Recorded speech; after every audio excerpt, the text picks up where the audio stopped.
In this video, we will talk about such an indicator as Dynamic POC. So we go to Indicators. Here is our Dynamic POC indicator. We turn it on. It is located in the Other category. It looks like these step-like lines. A bit later, we will look at how it can be used. But first, let's go through the definitions and understand what it is. To understand what Dynamic POC is, let's go back to the volume profile. We know that the volume profile shows the distribution of volume by price over a certain time interval. In this case, we have a weekly volume profile. What does it consist of? First of all, it is the level of maximum volume, the point of control. We also have the value area. The value area shows 70% of the total volume that was traded over this segment, in this case, over the week. The upper boundary of the value area is called volume area high. The lower boundary of the value area is called volume area low, or VAL for short.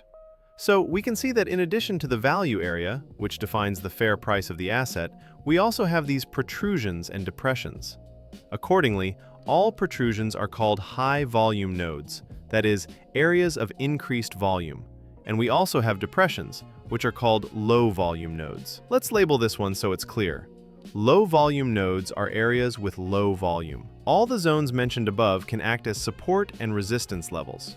In this video, we will focus specifically on the point of control level and the area around it, because it is not so much the exact maximum volume level itself that matters, but rather the entire area with increased volume concentration. Since volume is the amount of money invested, it reflects strong interest from market participants.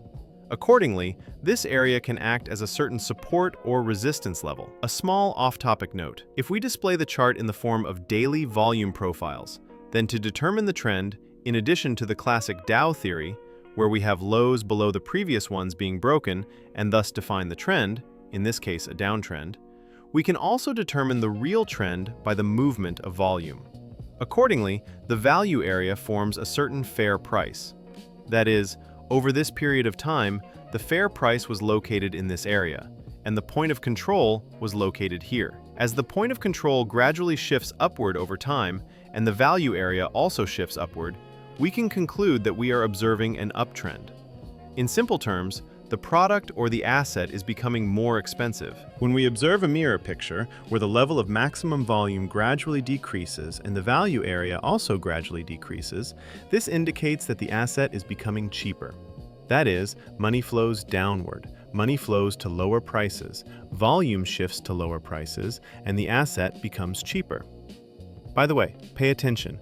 If you use a widely known charting resource, in this case you can add some free indicators like a volume profile and look at the volume distribution, but you need to take into account that in this case these are not real volumes.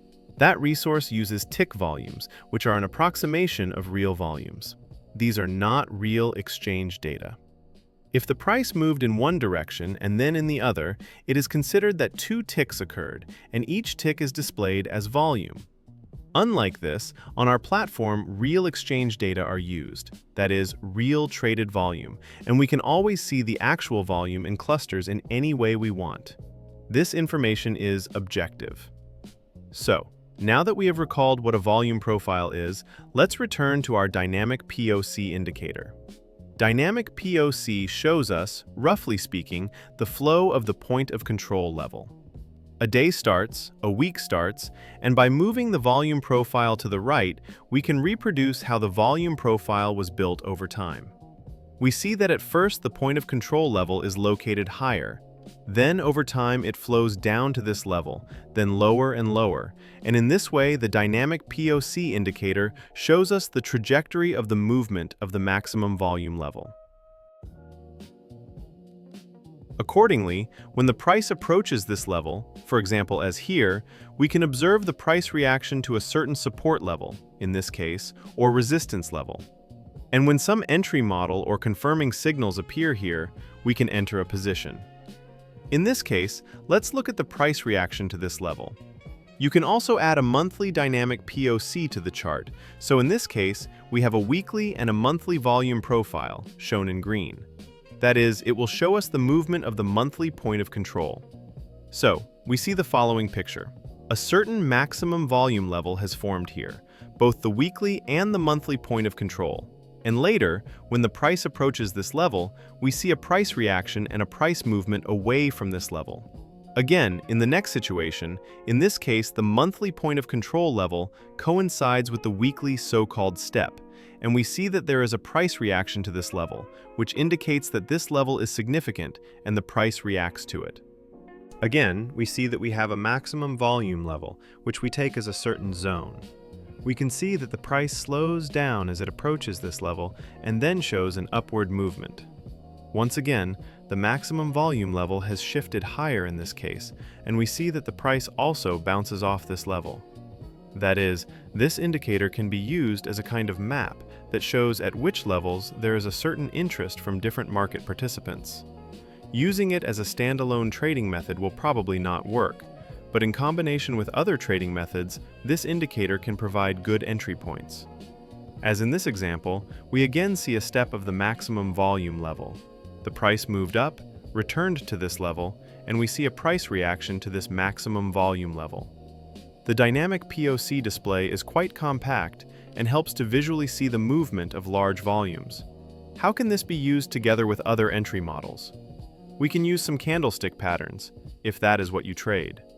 For example, the price approaches this level, some reaction occurs here, then an upward movement follows.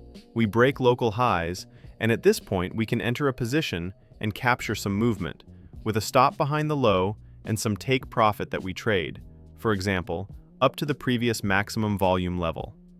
Alternatively, we can add large trades to the chart, for example the clouds indicator, which shows large single ticks. And we see that when the price approaches this level, many large purchases appear and the price moves upward. Let's look at a few more examples, very clear and illustrative ones. Here is our step, the weekly and monthly maximum volume level, and right at the very high a large volume goes through, after which the price shows a downward movement. We have a certain step, large volumes go through at the very high, and we see the price reaction. We can also try to look at accumulations, not single trades, but volume accumulations. This is a more complex mode of operation of this indicator, and again, we see that in this case, when the price approaches this level, a large volume passes through and the price moves downward. In this case, again, a large volume forms and the price moves upward. There is a certain zone, and after the price approaches it, a large traded volume is formed. The price shows an upward movement. That is, there are many methods for entering positions and many trading strategies. In this particular video, we showed that you can use such a convenient tool as Dynamic POC to identify key levels to which the price may react.